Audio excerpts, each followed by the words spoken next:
चुका हूं आप लोगों को, है ना। अब देखो, ये भी बता चुका हूं कि क्वेश्चन टाइमर लगाकर करें, है ना। क्वेश्चंस टाइमर लगाकर प्रैक्टिस करें। फिजिक्स केमिस्ट्री में 1 क्वेश्चन पर मिनट, बायो में 2 क्वेश्चन पर मिनट। देखो, टाइमर लगा के क्वेश्चन करने की वजह क्या है, क्योंकि मेन प्रॉब्लम टाइम मैनेजमेंट की ही है।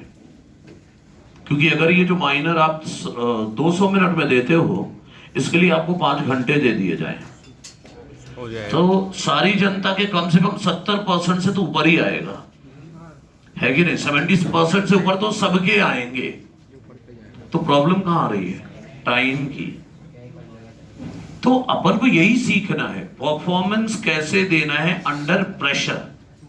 मतलब गर्दन पे चारों तरफ से वो तलवार जो बनाई थी ना आपने, वो लगी हुई है चारों तरफ से, और बोला गया पेपर दे।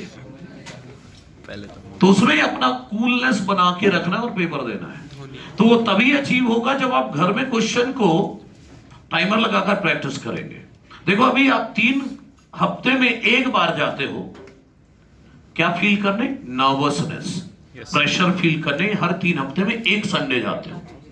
सोचो अगर आप हर दिन टाइमर लगा के क्वेश्चन करने लगे, फिजिक्स करना शुरू किया, 10 मिनट 10 क्वेश्चन, पहले दिन 10 मिनट में ना 2 ही क्वेश्चन होंगे।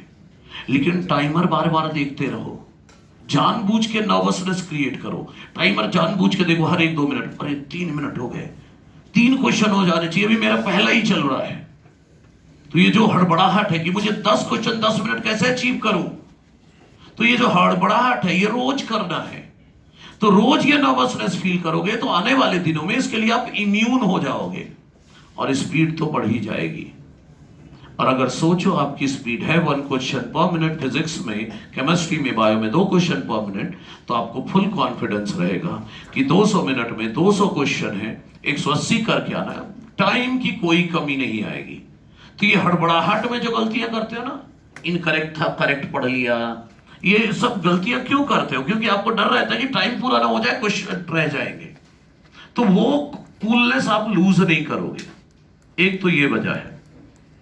मैंने पेपर की एनालिसिस बताई ही थी, आपको करना है। yes, एक चीज और बताता हूं, जैसे आपको रिवीजन करना है किसी टॉपिक का, रिवीजन करना है, तो जब यहां से चले ना एलन से डिनर करने तक, मान लो आपको पॉलीजेनिक इनहेरिटेंस से शुरू कर रिवाइज करना है, तो आज जैसे एलन से निकले सोचना शुरू कर दे, पॉलीजेनिक इनहेरिटेंस में पहले पेज का तो मुझे कुछ नहीं याद है, दूसरे पेज में याद है सर ने एग्जाम्पल दिया था, कैर्नल कलर ऑफ व्हीट 2 पॉलीजीन था, ह्यूमन स्किन कलर 3 था, हाइट का 5 था, इंटेलिजेंस का 25 था। फिर सर ने कैर्नल कलर ऑफ व्हीट का क्रॉस पढ़ाया था, जिसमें 0 डोमिनेंट एलील था तो व्हाइट था, 1 डोमिनेंट एलील था तो वेरी लाइट रेड था, 2 था तो इंटरमीडिएट रेड था, 3 था तो लाइट रेड था, और 4 था तो डार्क रेड, और रेशो 1:4641 आया था। खत्म। आगे ह्यूमन स्किन कलर का शुरू को तो नहीं याद है क्या है, लेकिन उसमें क्या क्या फिनोटाइप रेशो क्या था, 1:6:15:20:15 जो याद है ठीक है, जो नहीं याद है आगे बढ़ते चलो, ठीक है।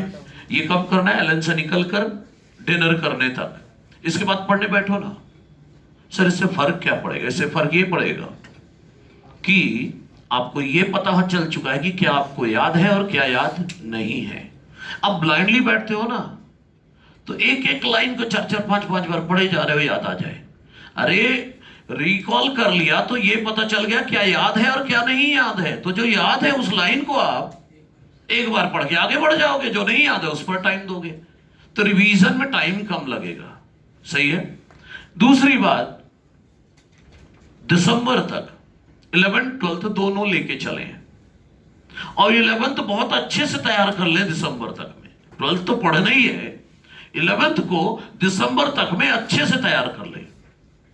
जब भी 11th को कोई टॉपिक अब चल रहे होंगे तो जो भी पढ़ाया जाना है कल उसे घर से पढ़ के आए, यहां पढ़े क्लास में, घर जाके एक बार और पढ़ ले, मजबूत हो जाएगी 11th। ऐसा इसलिए बोल रहा हूं क्योंकि प्लानिंग सुनो आगे।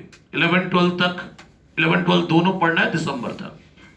1 जन से, ये बहुत आपकी तैयारी अच्छी है तो 15 जन तक खींच सकते हो 11 12 पढ़ना, और अगर तैयारी नहीं है तो 1 जनवरी से 11 छूना नहीं है, सिर्फ 12th ही पढ़ना है।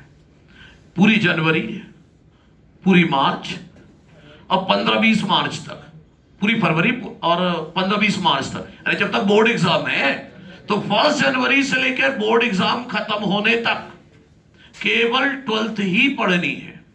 लेकिन 12th इस तरह से पढ़नी है कि 12th बोर्ड प्लस नीट दोनों कवर हो जाए, क्योंकि नीट के बाद आपको 12th देखने का टाइम नहीं होगा। तो 12th बोर्ड और नीट दोनों साथ में चलेंगे। मान लो 20 मार्च को आपके बोर्ड खत्म हुए, तो मार्च के कितने दिन बचे? 10 दिन। अब पूरा अप्रैल, मुझे उम्मीद है कि मई में ही एग्जाम करा लेंगे वो अगली बार। फर्स्ट संडे ऑफ मई में एग्जाम होता था पहले, हो सकता है उसी को ले आए। तो मतलब आपके पास मई के तो दिन छोड़ ही दो, तो 20 मार्च के बाद 10 दिन मार्च में बचे, अब पूरा 1 महीना अप्रैल का, मतलब आपके पास लगभग 40 डेज है। उसमें आपको पूरी 11th रिवाइज करनी है, जबकि 11th का सिलेबस ज्यादा है 12th से। लेकिन उस 40 दिन में आपको फिजिक्स केमिस्ट्री बायो पूरा रिवाइज करना है। इसीलिए बोल रहा हूं दिसंबर तक में 11th को इतना तगड़ा मजबूत कर लेना कि बाद में 40 दिन में कवर हो जाए वो। और 12th के लिए आपके पास जनवरी फरवरी अंटिल बोर्ड एग्जाम तक 12th की तैयारी करते समय ध्यान रखना है 12th बोर्ड प्लस नीट की तैयारी दोनों साथ में कंप्लीट हो जानी चाहिए। किसी भी टॉपिक में इफ और बट ना बचे, क्योंकि अंत के वो 40 दिन सिर्फ 11th को दिए जा सकेंगे, तब जाकर सिलेक्शन होगा। देखो, ईमानदारी से पढ़ लो, घूमना फिरना छोड़ दो, अभी बस सिंसियर मोड में आ जाओ और खुश रहकर पढ़ाई करो, दुखी नहीं होना है। पढ़ो और पढ़ते रहो। जब पढ़ोगे ना तो अंदर से खुशी अपने आप आएगी, आप हैप्पी फील करेंगे। और नहीं, नीट का आपका मुझे चांस लग रहा है मई में करा देंगे ये, क्योंकि पहले फर्स्ट संडे ऑफ मई में ही होता था, इस बार ये शिफ्ट करके जुलाई ले गए, है ना। हो सकता है जून ले जाए या मई ले जाए, मुझे लगता है मई में ही कराएंगे। अगर सब कुछ नॉर्मल रहा तो मई जून कुछ भी हो, लेकिन 11th पढ़ने का टाइम आपके पास कम रहता है, तो 11th का रिवीजन अब जो चल रहा है उसी के दौरान मजबूत कर लो, सही है ना। Yes sir. और क्वेश्चन बता ही चुका कैसे करना है। और क्या करोगे बोर्ड के लिए? अरे जो पढ़ाया गया है उसकी समरी भी लिख के आओगे तो टॉप कर जाओगे बोर्ड में। हाँ, उसकी समरी भी लिख के आओगे तो भी टॉप करोगे। तो ये बोर्ड की तैयारी और ये तैयारी सब अलग नहीं है, सब सेम है। नहीं, ऐसे नहीं, मैं तो भाई पढ़ाई करके बात कर रहा हूं, सही है ना। और बस पढ़ना ही पढ़ना है और कुछ नहीं करना है, सिर्फ खुश रहे और पढ़ाई करें। दुखी रहकर पढ़ाई नहीं होती, दुखी होगी तो दुख होगा तो पढ़ाई नहीं होगी। और अगर ये माइनर के जो टेस्ट चल रहे हैं इनमें मार्क्स कम ज्यादा है, आने जाने दो, इनसे आपका सिलेक्शन नहीं डिसाइड होने वाला है। सिलेक्शन उस दिन डिसाइड होगा उन 200 मिनट में क्या करके आओगे। हर साल मेरे पास विक्ट्री सेलिब्रेशन में 1-2 बच्चे ऐसे आ जाते हैं जो बिलो एवरेज परफॉर्मिंग होते हैं। मुझे खुद पूछना पड़ता है, सेल्फी के लिए आता है ना, तो बोलता हूँ क्यों आया तू इधर? सर मेरा सिलेक्शन हो गया। अच्छा, ले ले भाई सेल्फी। मतलब मुझे भी उम्मीद नहीं थी उससे कि उसका सिलेक्शन हो जाएगा, लेकिन हो सकता है उसने आखिरी के 1-2 महीने जम के प्रेशर लगा दिया अपने आप में और सेलेक्ट हो गया। तो सिलेक्शन तो किसी का भी हो सकता है, बस आपको मेहनत करते रहनी है, सही है ना। आप ये जान लो, एक बच्चा था दिसंबर में आया था एक बार, 2010-11 के आसपास, दिसंबर के मिड में आया था। आईसीएसई बोर्ड का बच्चा था, उसने एनसीईआरटी नाम भी नहीं सुना था। तो उसे मैंने आधा दिसंबर, जनवरी, फेब, पहले फर्स्ट संडे ऑफ अप्रैल में एग्जाम होता था, मतलब बोर्ड एग्जाम के 1 हफ्ते बाद ऐसे होता था। तो उसको मैंने जनवरी दिया अपना, फेब दिया, मार्च, 3 महीने दिया। और जब अप्रैल में एग्जाम देकर आया, ऑल इंडिया रैंक उसकी 800 समथिंग थी।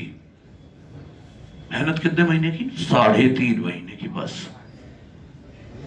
तो वो जज्बा, जुनून जो छाएगा ना, तो फिर सिलेक्शन कोई मुश्किल काम नहीं, आराम से सिलेक्शन हो जाएगा। मेन थिंग है आप पढ़ते रहे, होप ये ना खोए कि मेरी यहाँ कम आ रहे हैं। हर इंसान का एक अच्छा दिन होता है, बिल्कुल होता है।